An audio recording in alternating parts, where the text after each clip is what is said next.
one of the big things about federal sales is following a process to success. And so I teach this 7-step process for federal revenue success that goes research, targeting, outreach. And in fact, I'll show you a diagram. So research, targeting, outreach lead to relationships, opportunities, proposals, and sales. So if you want more sales, the way a process works is you just reverse down the path. You need to have more proposals going out the door. You need more opportunities coming into your pipeline. You need to have more relationships in order for you to be able to hear about opportunities or to chase opportunities down, learn more about your customer, or even form more teams. And then outreach is picking up the call and having those first few meetings before a relationship happens. Targeting is making sure you're finding the right people. And I talked about that yesterday's training. If you want to go back and watch that replay where I talk about how to find and build relationships with federal buyers. But what I was really trying to point out is the research. It all sort of starts with research. And that's the point I wanted to make as it relates to today's training. What I'm going to show you just comes from me constantly doing my research on the agencies I want to target. The Army is a huge target of mine. Many of my customers are 8A small businesses. The Army is the biggest spender with 8A small businesses in general. And certainly in the end of the year spending, which is coming up here in a few months, that end of the year spending, the Army dwarfs every other agency. It by almost double for the Navy and the Air Force, and then almost 10x for most of the other departments, right?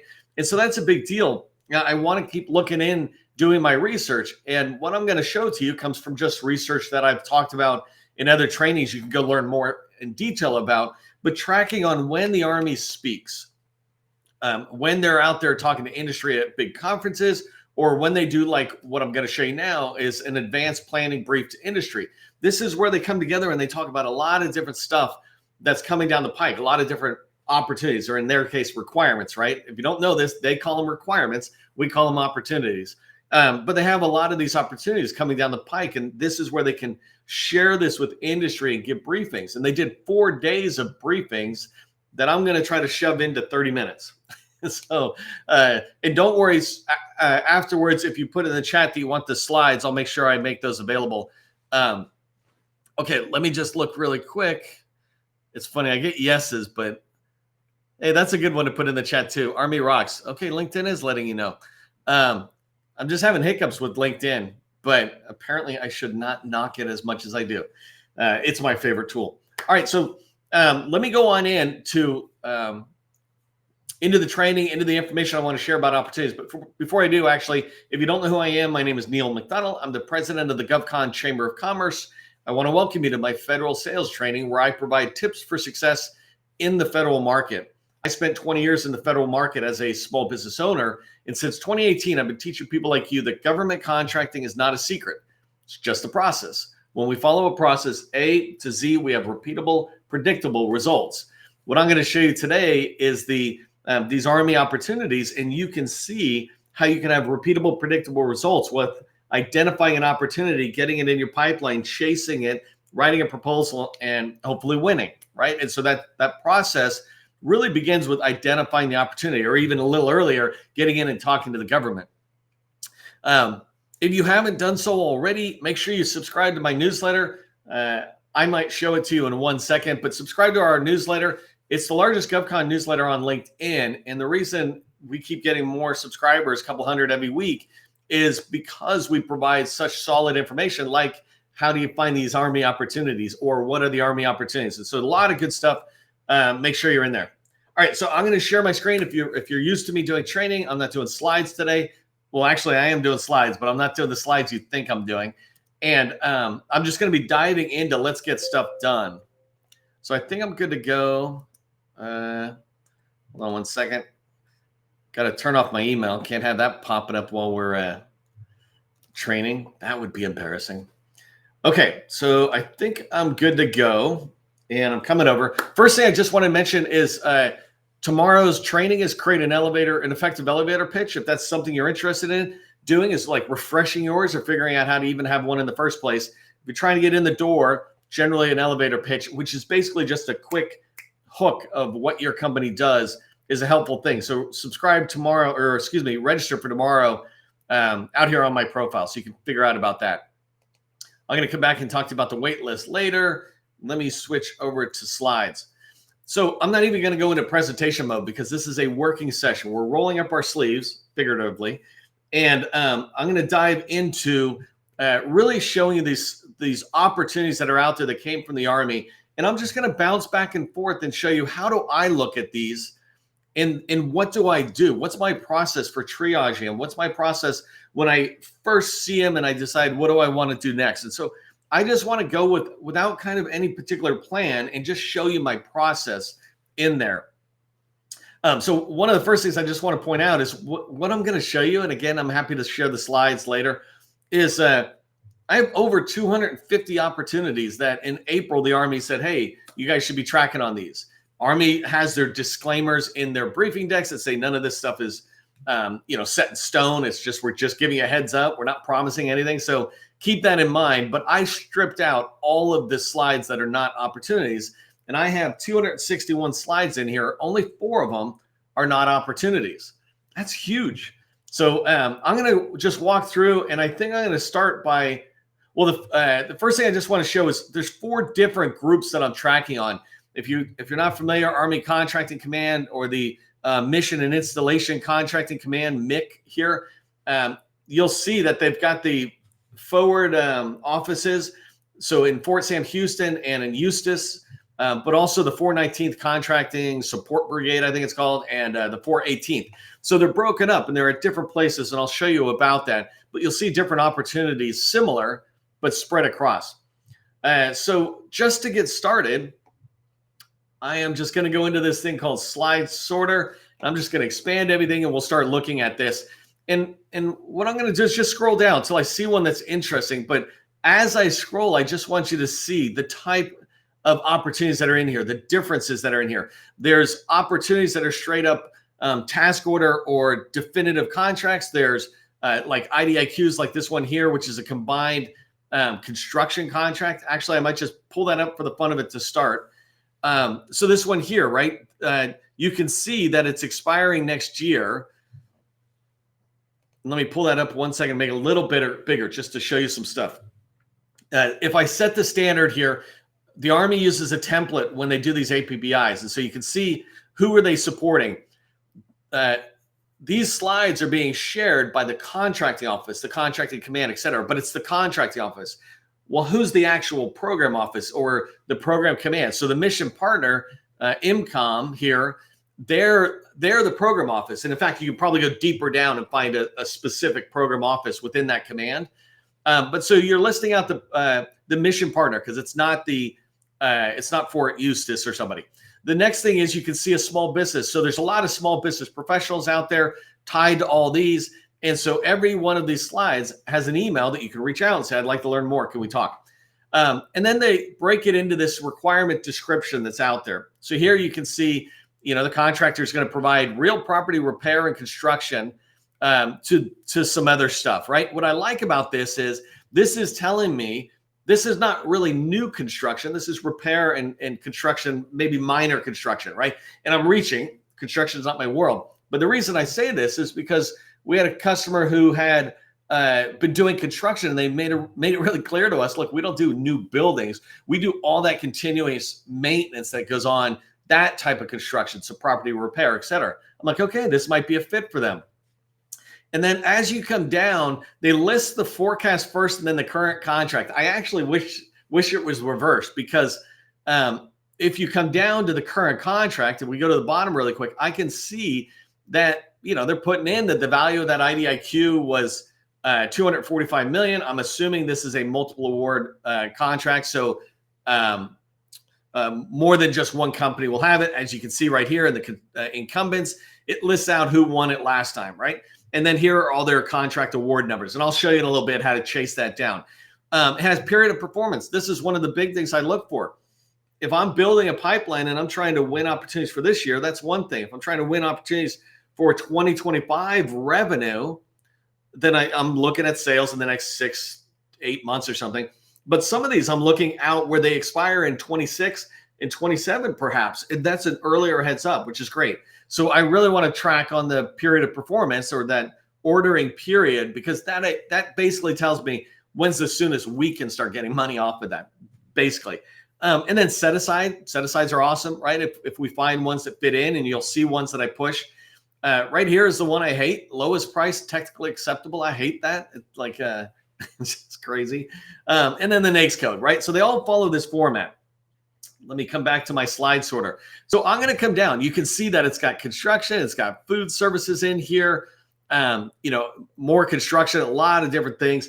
Some of these constructions, they then start sliding into these job orders. I'm going to skip that for today, but come down into, here's a really specific one, roofing, for companies that that's what you do. This is why we tell you have a niche. When you have a niche, there's generally something out there you can track on. And so I'm looking at this stuff. It's all interesting. For a lot of my customers, things I'm seeing already will pop my eye. But let's pull up this IT support services. So if I pull this one up, and I'm looking at here, actually, I might back up for 1 second just to do it this way, because I can cut and paste here. I can't cut and paste when I present, and I want to go show you what I do with this one. So here again, the medical comm, they're the office, Fort Sam, Houston. Here's that email. But here's the work I'm looking for, right? It's what they're looking for. Provide technical support. And as I look in here, it gives me a general idea what's in the type of work. I'm like, well, I think that fits with us. We can do network management, customer support. This is all pretty basic level 1, level 2 IT support to me, right? And then right here, I'm looking at the incumbent's numbers, et cetera, and it's an 8A competitive. That instantly catches my eye. I told you the Army is one of the biggest agencies or departments awarding to 8A firms by far. And I have multiple customers who do it. They might be interested in this. And so it catches my eye. I'm looking at this. And so what I would do is come in and go, well, I'm curious on this company, 𝗬𝗎𝗓𝗓. So let's just copy that. I want to show you what I do when I see things like this, because I can do quick triages. So if I come over here, I would go to DSBS. It was an 8A set aside. So I want to come down here to the bottom of dsbs.sba.gov, where all small businesses are registered. And I'm going to put that company name in here. And while that's happening, I'm curious about the award. So I'm going to grab this detail here. And that's just basically the contract number. It's a PIID number. So I'm going to come back into here, though, into FPDS. So fpds.gov. If you're not familiar, get familiar with these tools. They're great tools. But I'm going to come in here. So I want to research the competitor for a second. And I'm like, this is cool. It's $5 million. It's all looking pretty good so far. And if I click in on view and I want to see the item, I see the first piece of gem that I like. I'm always looking for a point of contact I can reach out to. So now I have the small business point of contact right here. And by the way, I just stripped out their names, but they're in there and you can find them. But I have the small business professional. Now over here, I have the contracting officer. And this person did something recently, so I can reach out. I can find their phone number if I want to make a call. And then as I come down, I can get a quick snapshot of the opportunity just looking. It's like, okay, 15 million. It looks like they're going to be on track to be able to do that with what they're spending. So this stuff is all kind of good. And then I look a little bit for right here. You see this this part here. Remember I said I want to look for a program office. Well, this funding office name generally is the program office. And so it's Joint Health Services Agency. I don't even know what that is, actually. And so as much as I know, there's a ton I don't know. But now I have a program office I can begin to pursue and figure out. So now I just, in a couple of seconds, got a lot of good key information that I can find. Let me go back to, I'm looking here and I can see that this is an SBA certified company is what they said. I actually saw that it was there. Labor support, looks like maybe national capital reason, but I come in here and see it was 8A competed. It was on a GWAC, so that's an interesting one. I got to go figure out what GWAC it was on. That's just a contract vehicles. When it says here that it's on a GWAC, there's only a few of them, so our ability to chase that down is pretty simple. Not today's training, though. But I'm going to come back. One more thing, right? So I looked at that opportunity. I'm chasing down the details of the opportunity, trying to find some points of contact. And then I'm also trying to research the incumbent. So here I can click on these guys. And when I come in, I can scroll down and I can see that they are no longer an 8A. They're not an 8A company. And so when I see that, I wonder why. And my answer is down here because, one second, the NAICS code is 541542. You see that at the bottom? If I see that and I come over here and I look at 541, they don't even have it on there. So, by the way, that's something telling. You don't have to have a NAICS code in SAM. There's no rule that says it has to be in there for you to go after an award. But many contracting officers don't know that. Like sometimes they think it has to be in there. But the reason it's really important is because you want that NAICS code in to make it easy on the contracting officer or whoever to verify that you're a small business. So here, this company is not a small. So what this tells me, and let me go ahead and close these guys really quick.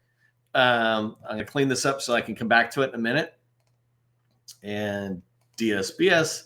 Okay, let me come back. So what this is telling me is that this opportunity looks good to me on first blush, right? So it's an unqualified. I'm about to qualify it some more, but it's a really good opportunity that I want to put into my pipeline. And I just learned certain things.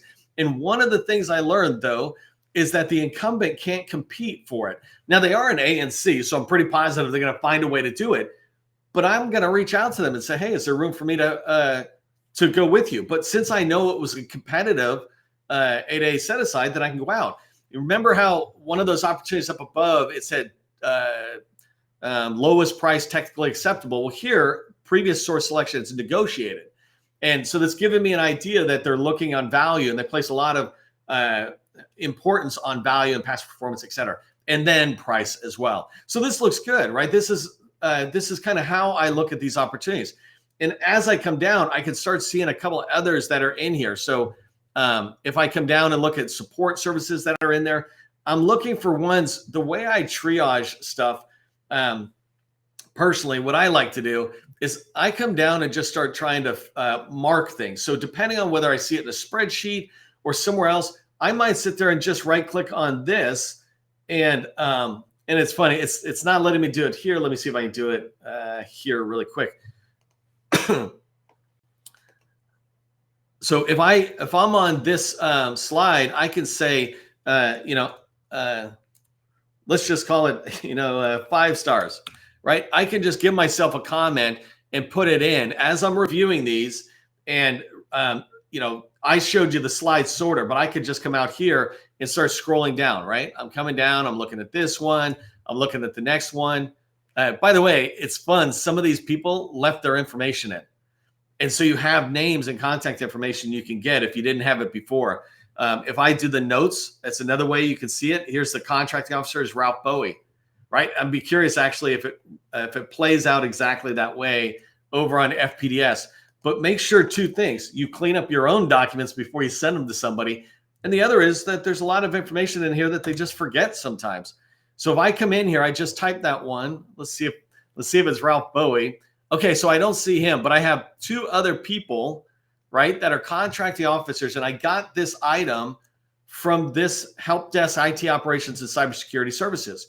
Right here at the bottom in the notes section, I noticed this person in March, 𝗪𝗏𝗏𝗏𝗏𝗏. So I can chase them down. And then here's 𝗪𝗏𝗏𝗏𝗏𝗏𝗏𝗏. I'm sure I'm not pronouncing it correctly. So now I have 1, 2, 3, 4 names, not including the small business professional. If I like this opportunity, I now have 4 or 5 names that I can pursue to get more information, try to get a meeting, et cetera, not to mention pursuing the incumbent. So let me turn this off. Oh, what I was trying to say, though, is I do my own comments. I might sit there and say, let me click on the slide again and say, 5 stars again.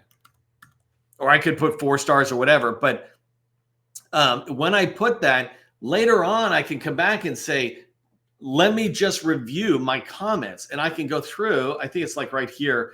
I can go through here and say, just jump to the next comment, So if I come up here, let's see if this works the way I want.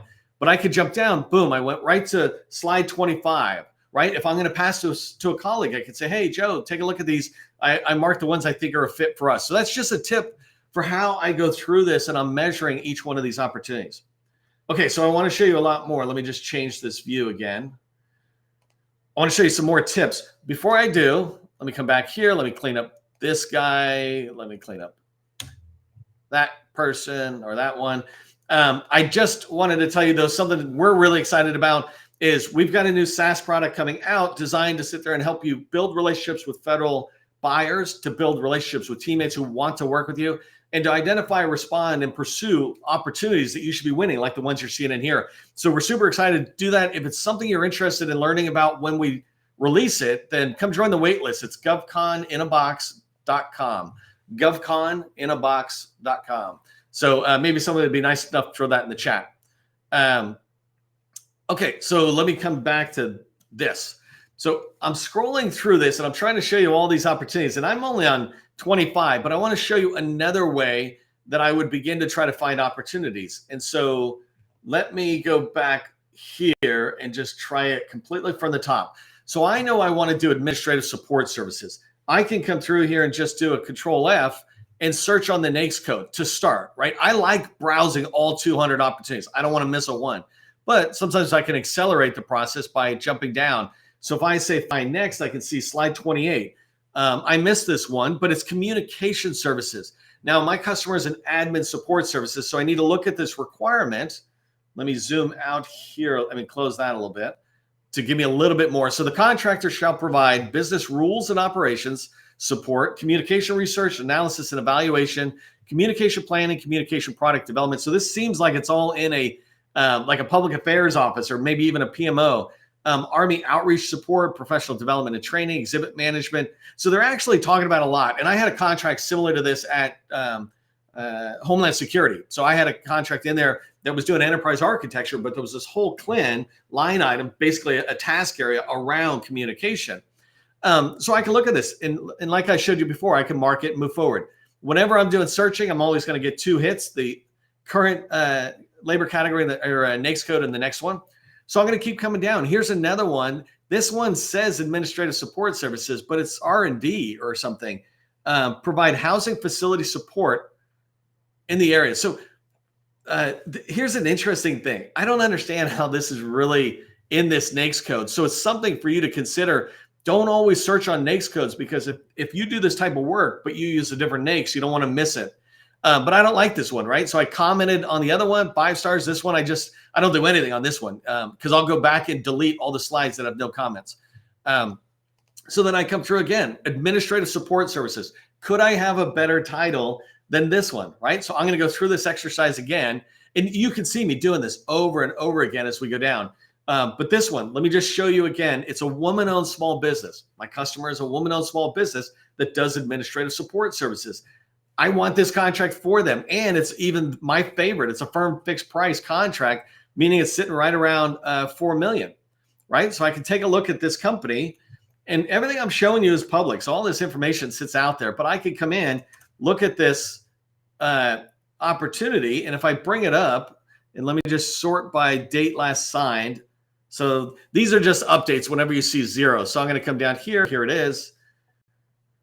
I'm going to pull this up, and I can see that it's an actual short contract. It looks like it's a 2-year period of performance from 2023, August 23 to basically August 2025, right? So this is a really cool contract, a couple of $1 million a year. And so this is something they will probably go after. I can see, they're an 8A company, they're a woman-owned company. They're looking for was this set aside?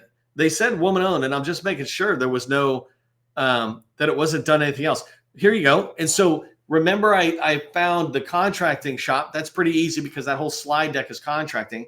Well, here I can find that it's for the 38th Battalion headquarters. It's like, okay, I don't know who that is, but I'm going to be able to go learn about it.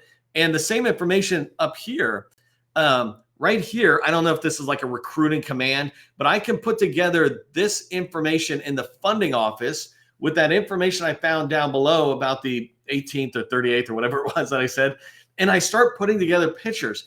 This is how I start building a pipeline that this thing's starting in August 2025. So if I start putting it in the pipeline, clearly I'm way ahead of the schedule, but I can start getting in there. I can find out whether it makes any sense to be able to team up with this company.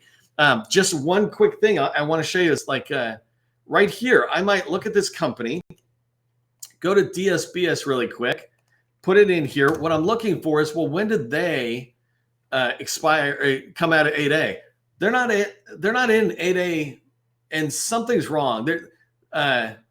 This is just odd that they're not in there. I feel like DSBS is having problems with their 8A program information. So I don't want to check that right now, but you see how I follow it through on that pattern. So anyways, I'm running out of time here. I ran out of time, but this deck, if you want me to share it, put Army Rocks in the chat. If I see enough people do that, I will make sure I put this deck out for everybody. And then, but then come down here and start scrolling through. This idea of finding opportunities, it just takes you having the patience to go through a lot of different opportunities. Don't forget to register for tomorrow's training. Let me just turn this off. And for all of us, just remember, as you go forward and you're trying to build your pipeline, as you're trying to look at opportunities, you have that 7-step process, right? Government contracting is not a secret. It's just a process. The process begins with research. When you do research, then you can do targeting, how I showed you. I was grabbing 5 people's names, etc.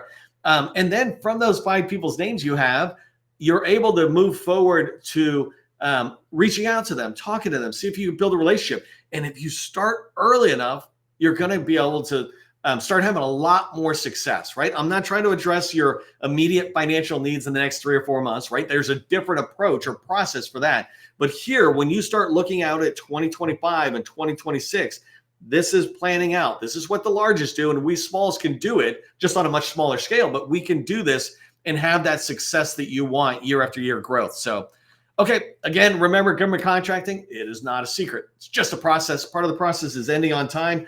I'm 3 minutes early. I'm happy. I will see you in the next training.